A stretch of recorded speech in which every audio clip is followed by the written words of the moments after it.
네, 오늘은 하나님께 감사하십니까? 라는 주제로 하나님의 말씀 나누도록 하겠습니다.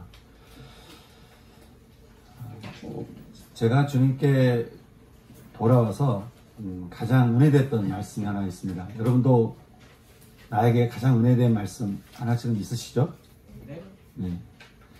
저는 요한복음 8장 32절 말씀이었는데요.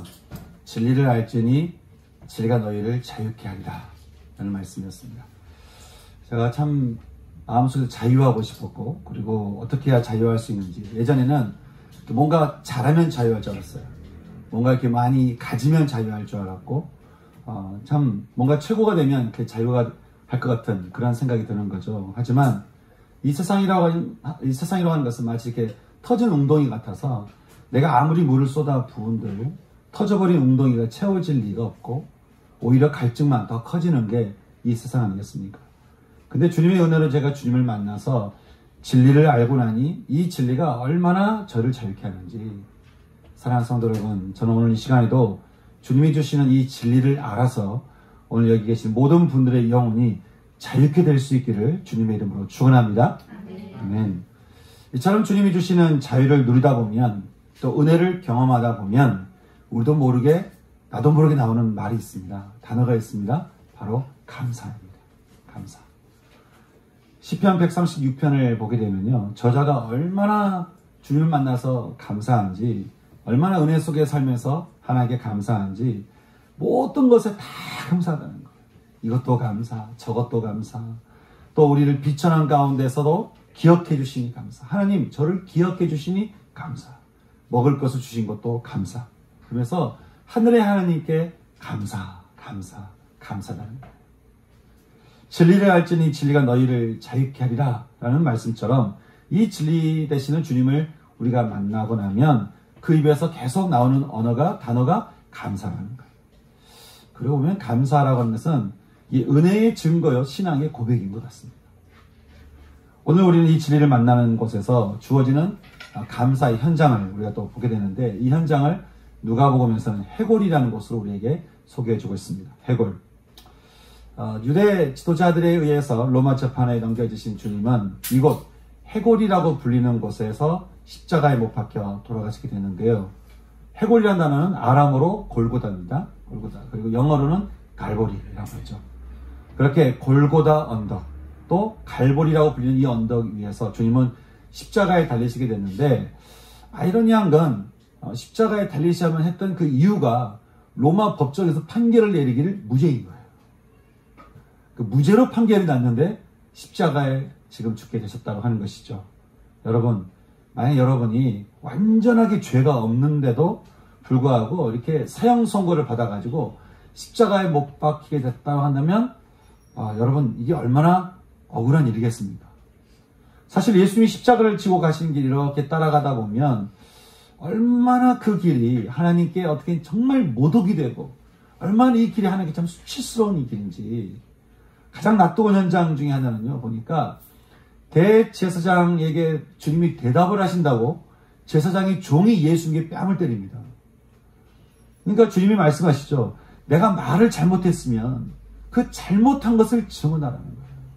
내가 바른 말을 했다면 네가 왜 나를 때리느냐. 그렇게 온갖 모독을 당하시면서 왕 중에 왕이요, 온 천하 만물을 창조하신 이가 로마 군인들에게 옷이 다 벗겨지셔서 매를 맞으시고, 나중에 그렇게 발가벗겨진 채로 십자가에서 온몸이 핏덩어리로 된 상태로 이렇게 매달리시게 되는데, 그런 주님을 바라보면서 사람들은 또 어떻게 했습니까? 비웃으면서 말하기를, 저가 남을 구원하겠다고 했으니, 자, 어디 하나님의 택하신 자 그리스도가 어디 한번 자신은 구원하나 한번 보자. 그렇게 조롱하는 거예요. 그리스도면 자기를 구원할 게 아니냐는 것이죠. 또 술 취한 로마 군인 한 명은 고통받는 예수님의 입에다가 술을 갖다 대고는 희롱하면서 내가 만일 왕이면 한번 구원해보라고. 그게 조롱했던 현장이 바로 이 갈보리 골고다 언덕이었습니다. 우리가 세상에 참 사람들에게 아무리 수치를 당하고 아무리 억울한 일을 당하고 모욕을 당했다고 해도 여러분, 십자가 예수님만 하겠습니까? 어떤 목사님 그러시는 거예요. 여러분의 인생이 너무 억울하고 너무 이렇게 수치스럽고 너무 이게 고통스러워서 어떻게 해볼 수가 없다면 다른 데 가지 마시고 제일 먼저 십자가 앞에 나가시라는 거예요. 십자가 앞에 나가서 여러분의 억울함, 여러분의 고통, 또 여러분 속에 있는 수치스러움, 그거를 내려놓고 그분에게 이야기해보라는 거예요. 왜냐하면 주님은 누구보다도 우리의 그 마음을 잘 아시기 때문에 그렇다고 하는 것이죠. 그렇게 십자가에서 우리를 위해서 모든 모독과 억울함을 다 받아들이신 주님이 우리들에게 들려주신 7가지 말씀, 가상 7언이 있죠. 그 중에 첫 번째 말씀이 뭐였을까요? 오늘 우리가 읽은 누가복음 34장 말씀에서 오늘 주님이 이렇게 말씀하시죠. 아버지여, 저희를 사하여 주옵소서. 저들은 자기가 하는 것을 알지 못하나이다. 여기 이렇게 사하여 주옵소서라고 하는 이 말은 아버지여, 저들의 죄에서 저들을 놓아주십시오. 하나님, 저들의 죄에서 저들을 풀어주십시오. 다시 말해서 아버지, 저들을 용서해 주십시오. 그렇게 말씀하신 거예요. 왜냐하면 주님의 십자가는 용서의 십자가이기 때문에 그렇습니다. 여러분 안에 나는 절대로 용서받지 못할 것 같은 그런 죄가 혹시 여러분 가운데 있으십니까? 나는 용서 못 받을 것 같아. 내가 지은 이 죄 때문에 내 마음속에 있는 이 죄는 용서 못 받을 것 같아. 그렇게 여러분 마음속에 혹시 죄책감을 가지신 그런 죄가 있으십니까? 그런 분이 있으시다면 여러분, 우리 주님 앞에 나가셔서 주님이 여러분을 향해서 기도하시는 주님의 음성을 여러분 들으실 수 있는 여러분 됐으면 좋겠습니다. 주님 뭐라고 말씀하시죠? 아버지여, 저희를 용서하여 주옵소서. 주님은 분명히 여러분의 죄에서 여러분을 자유케 하실 것입니다. 하지만 이곳에서 주님의 마음을 이해하는 사람은 별로 없는 것 같은 거예요. 심지어는 예수님이 십자가 앞에 달려있던 행악자도 한몫 거들고 있는 것을 보게 됩니다. 여기 행악자라고 하는 이 말은 범죄자라는 뜻도 있지만 용병이라는 뜻도 있는 것 같아요. 보니까. 그래서 아마 그들은 이스라엘의 구원을 위해서 로마에 대항해 싸웠던 열심당원이었던 것 같습니다. 그 행악자 중 한 사람이 예수님을 비방하면서, 다시 말해서 예수님을 좀 우습게 여기면서 말을 하죠. 야, 네가 그리스도 아니냐? 그러면 우리도 한번 구원해보라는 거예요. 그렇게 온통 예수님을 비방하며 희롱하며 모독하는 사람들에게 둘러싸여있던, 어쩌면 참 실패한 메시아같이 이렇게 무력하게 비치던 그러한 십자가였습니다. 하지만 주님이 십자가에 대해서 이사야 선지자가 예언한 말씀이 있죠. 그가 찔림은 우리의 허물 때문에, 그가 상함은 우리의 죄악 때문에, 그가 징계를 받음으로 우리가 평안을 누리고 그가 채찍에 맞음으로 우리가 나음을 입었도다. 우리는 다 양 같아서 그릇당하여 각기 자기 가고 싶은 길로 갔거늘 여호와께서는 우리 모두의 죄악을 그에게 담당시키셨다. 그가 곤욕을 당하여 괴로울 때도 그가 입을 열지 아니하였으며 마치 도수장으로 끌려가는 어린 양과 털 깎는 자 앞에서 잠잠한 양같이 그의 입을 열지 아니하였다. 여호와께서 그에게 상함을 받게 하시기를 원하사 질고를 당하게 하셨은즉 그가 여호와께서 기뻐하시는 뜻을 성취하셨다. 이 외에도 주님의 죽음에 대해서요, 수많은 말씀들이 예언되어 있고 주님은 이 예언을 그 십자가에서 성취하셨지만 제가 이 십자가를 바라보면서 한 가지 참 의문이 드는 거예요. 주님이 이 땅에서 참 어딘가를 가시고 뭔가를 하실 때는 그냥 가시지 않고 항상 누군가를 만나러 가신 거죠. 그 아픈 현장, 어려운 현장, 고통 현장 가운데 주님이 찾아가셔서 부르지 않으시고 항상 찾아가셔서 그 고통의 현장에서, 그 아픔의 현장에서, 그 괴로움의 현장에서, 그 죽음 가운데 있던 나사로의 그 무덤 앞에 가셔서 주님은 그들을 위해서 눈물을 흘리시고 아파하시며 괴로워하시면서 그들에게 구원을 주셨던 그 말씀을 이렇게 보는 것처럼 오늘도 주님 말씀 보니까 주님께서 어떤 한 사람을 생각하시면서 이곳 해골이라고 불리는 곳 갈보리로 가신 것을 보게 되는 것이죠. 그리고 거기에서 주님이 만나고 싶어 했던 한 사람을 만나게 되는데 바로 예수님의 십자가 옆에 달려있던 행악자 강도인 것입니다. 그는 예수님에 대해서 별로 이렇게 모르지는 않았던 것 같아요.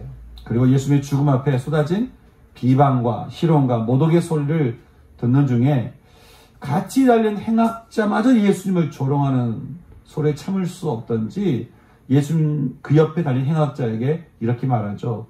야, 너도 똑같이 사형 선고를 받은 주제에 너는 하나님이 두렵지도 않냐. 우리는 우리가 행한 일에 마땅한 벌을 받아서 우리가 이렇게 달려있지만 이분은 아무것도 잘못한 것이 없다는 거예요. 그러면서 그 옆에 계신 주님을 바라보면서 강도가 말을 하죠. 주님, 주님의 나라에 들어가실 때에 주님의 나라에 들어가실 때에 나를 기억해 주옵소서. 주님, 저를 기억해 주옵소서.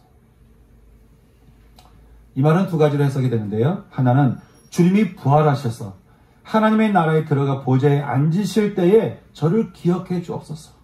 그런 말인가 동시에 앞으로 왕으로 이 땅에 주님이 재림하실 때에 저를 기억해 주옵소서 라는 말로 해석이 되는데 이 둘 다 맞는 말인 것이죠.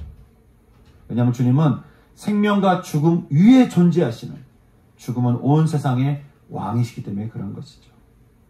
이처럼 내 옆에 계신 분이 메시아라는 사실, 그는 죄된 나를 중재해 주시는 대제사장이시요 하나님의 진리를 전해 주시는 선지자예요. 그는 모든 것에, 심지어는 죽음에서도 왕이신 예수님은 메시아라는 사실을 그는 알게 되었습니다. 세상 모든 사람들은 예수가 실패했다고 조롱하고 희롱하며 비방할 때 강도는 예수님이 메시아라는 사실을 알게 되었다고 하는 것이죠. 그리고 그는 고백하기를 주님, 주님의 나라에 임하실 때에 저를 기억하여 주옵소서. 그렇게 고백하는 거예요. 그렇게 주님께 고백하는 그 강도에게 주님이 어떻게 대답하셨죠? 오늘 얘가 나와 함께 낙원에 있으리라. 그렇게 말씀하신 거죠. 이 말은요, 오늘 지금 이 순간 너에게 구원이 임하였다라고 하는 거지. 여러분, 여러분에게 주님이 찾아가신 현장들을 기억해 보시면 우리는 우리가 우연히 이렇게 교회 다니고 복음을 듣고 이 교회에 와 있는 것 같지만 죄로 인해 죽을 수밖에 없는 우리들을 만나시기 위해서 우리를 찾아오시는 그 주님 때문에 우리가 이 은혜를 우리가 받고 누리는 거 아니겠습니까? 그리고 우리가 그 주님을 영접할 때마다 주님이 우리에게 주신 메시지가 있죠. 바로 오늘 지금 이 순간 너에게 구원이 임하였다고 하는 것입니다. 주님이 우리에게 오늘 이 시간 너에게 구원이 임하였다고 하는 소식만큼 여러분 이 세상에 기쁜 소식이 어떻겠습니까? 우리는 구원을 마치 죽은 다음에 천국 가는 정도만 이해하지만 여러분 구원이라고 하는 것은 우리의 삶의 모든 묶임을 다 풀어버린 능력인 것이죠. 그러니 바로 지금 이 순간 너에게 구원이 임하였다라고 하는 이 말씀만큼 기쁜 소식은 없는 것이죠. 그리고 이 은혜를 위해서 갈보리에서 행악자 곁에 달리신 주님이 지금 이 순간에도 저와 여러분 향해서 말씀하고 있는 것 아니겠습니까? 주님이 이렇게 놀라운 구원을 주시는 주님의 능력에 대해서 바울이 골로새서에서 이렇게 말을 하죠.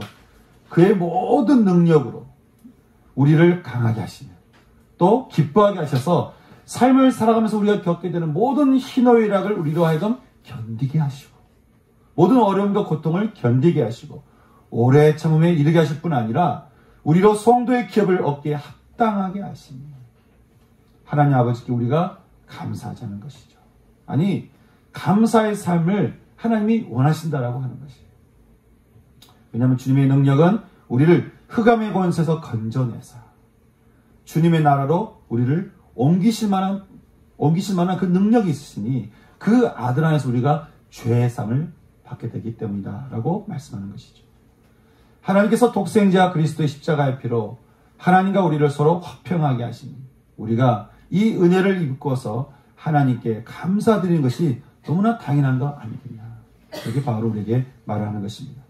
사랑하는 성도 여러분, 주님이 메시아임을 알아서 그 메시아가 여러분에게 주시는 은혜를 입어서 또 생명을 얻게 되는 그 은총을 여러분이 받으셨거든. 죽을 사람 살려주시는 그 우리 주님께 여러분 우리가 할 수 있는 게 뭐가 있겠습니까? 감사인 것이죠. 감사인 것이죠. 왜냐하면 시편 46편 말씀과 같이 하나님은 우리와 함께 계시는 우리의 피난처시요 또 우리를 지켜주시는 우리의 힘이시니 환난 중에 만날 가장 큰 도움이시며 또 말씀하잖아요. 새벽부터 우리를 도우신다. 새벽부터 우리를 도우시는 그런 분이시기에 우리가 감사할 수밖에 없다고 하는 거예요. 저는 이 모든 일을 십자가에서 이루신 우리 주님 앞에 저는 오늘 이 시간 주님께도 우리가 고백하기를 주님 감사합니다. 내 삶 가운데 나를 찾아오셔서 내 삶에 있는 그 고통의 현장, 그 갈보리, 나의 현장 갈보리로 찾아오셔서 내가 있는 현장에서 같이 십자가에서 죽으심으로 나를 구원해 주시는 주님, 나를 만나 주시는 주님, 그리고 내 삶의 모든 묶임을 풀어주기를 원하시는 주님, 하나님 나에게 이런 은혜를 주신 거 주님 감사합니다. 그렇게 고백할 수 있는 고백이 우리 가운데 있기를 소망하는 것이죠. 얼마나 많은 사람들이 하나님께서 우리에게 주신 이 감사를요, 참 너무나 가볍게 여기고 쉽게 잃어버린지 모르겠습니다. 오늘 우리가 함께 읽은 예레미야서 말씀을 보게 되면 하나님께서 세우신 왕들에게 하나님께서 경고의, 참 분노의, 심판의 말씀을 하신 것을 보게 되는데 그것은 바로 너희에게 화가 있을 것이다. 그렇게 말씀하시는 거예요. 주님이 왜 그렇게 말씀하셨을까요? 그들이 하나님의 양떼를 멸했다라고 하는 것이죠. 여기 멸하다라고 하는 것은 죽게 내버려 뒀다는 거예요. 하나님의 은혜를 받고서 세움받은 자들이 자기 생명만 소중하고 자기만 돌보다가 하나님께서 맡겨주신 그 백성들, 하나님께서 붙여주신 사람들이 죽든 살든 상관없이 그들을 내버려 뒀다라고 하는 것이죠. 그러니 너희에게 화가 있을 것이다. 또 하나는 너희가 내 백성을 기르는 목자로, 지금 말하면 왕같은 제사장으로 우리를 세우셨는데 그렇게 왕같은 제사장으로 너희를 세웠더니 너희가 내 양떼를 이렇게 모아서 하나님께를 부르지 않고 오히려 흩으면서 그들을 돌보지 않았다라고 하는 것이죠. 그러니 어떻게 해요? 하나님께서 붙여진 사람들이 하나님께 오지 않고 오히려 흩어져서 세상의 포로가 되었더라. 그러니 너희에게 화가 있을 것이라.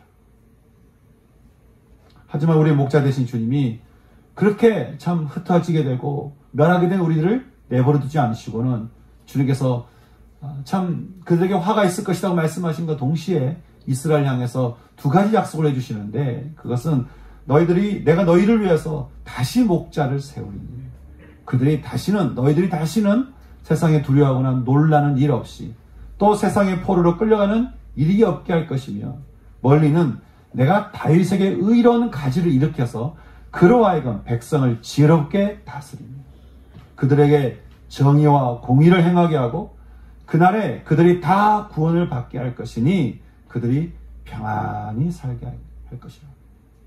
주님 그렇게 약속을 하신 것이죠. 여러분, 하나님께서 우리에게 약속하신 다윗에게 난 의로운 가지, 우리에게 주신 왕, 그분이 누구였습니까? 예수 그리스도인 것이죠. 그리고 그 예수님이 골고다 언덕, 갈보리 언덕에서 모든 피를 다 쏟으심으로써 그 뜻을 기쁘게 행하셨다고 하는 것입니다. 강도를 만나기 위해서 그곳 갈보리를 택하시고는 찾아가신 주님께서, 여러분, 주님께서 지금 우리에게 있는 우리 자리에도 주님 찾아오신 거 아니겠어요? 우리에게도 찾아오셔서 또 우리에게도 주기 원하시는 게 뭐겠습니까? 구원 아니겠습니까? 우리에게 주시고자 하는, 우리 가운데, 죽음 가운데 있는 우리 삶 가운데 찾아오셔서 우리에게도 구원을 주기를 원하시는 여러분, 그 주님 앞에 우리가 어떻게 이 주님 앞에 우리가 마음을 대해야 되겠습니까? 우리 역시 그 옆에 있던 강도처럼 그 주님을 영접하여서 그 진리를 알지니, 그 진리를 만날지니, 그 진리가 우리를 자유케 하는, 여러분, 이 은혜를 우리가 누려야 되지 않겠냐고 하는 거예요. 사랑하는 성도 여러분, 여러분은 지금 우리에게 이 그리스도를 주신 하나님께 감사하십니까? 그런 감사한 마음이 있으십니까?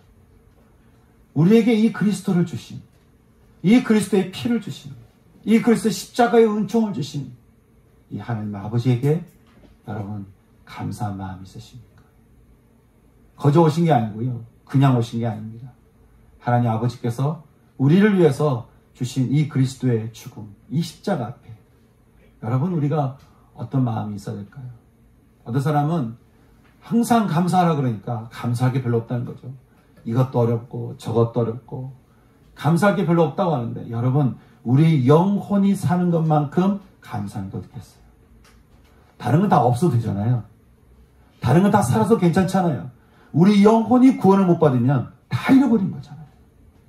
그러니 다른 것 좀 없어도, 우리 좀 몸이 불편해도, 어디가 좀 아파도, 뭐가 좀 부족해도 하나님 우리 영혼을 구원하시기 위해서 항상 우리를 찾아오신다고 하는데, 여러분 그 주님 앞에 우리가 할 수 있는 게 뭐가 있겠습니까?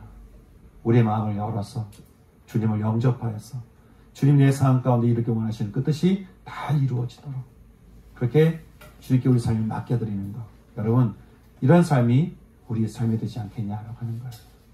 여러분 그럴 때 우리 입술에서 뭐가 나오겠습니까? 그 은혜를 누리면 누릴수록 나오는 고백, 감사인 것이죠. 상황이 바뀌어서 감사가 아니에요. 환경이 달라져서가 아니에요.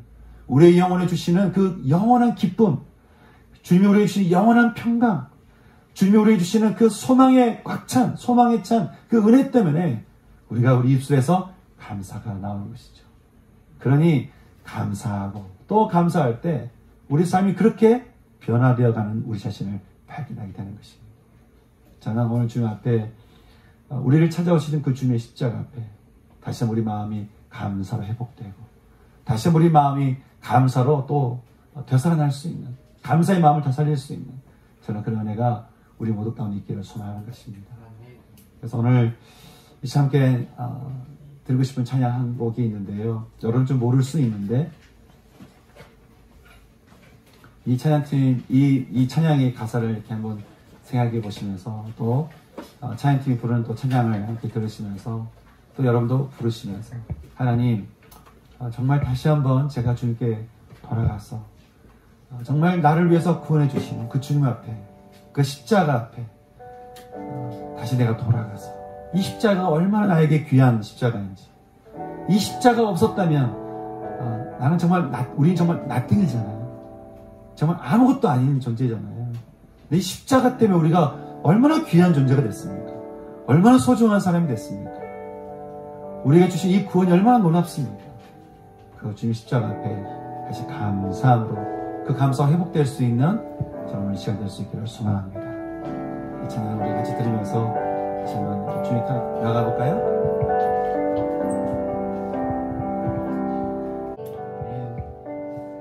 이 시간에 우리에게 십자가 예수 그리스도를 주신 주님께 우리도 함께 감사로 고백하며 나갔으면 좋겠습니다. 주님 감사합니다. 주님 감사합니다.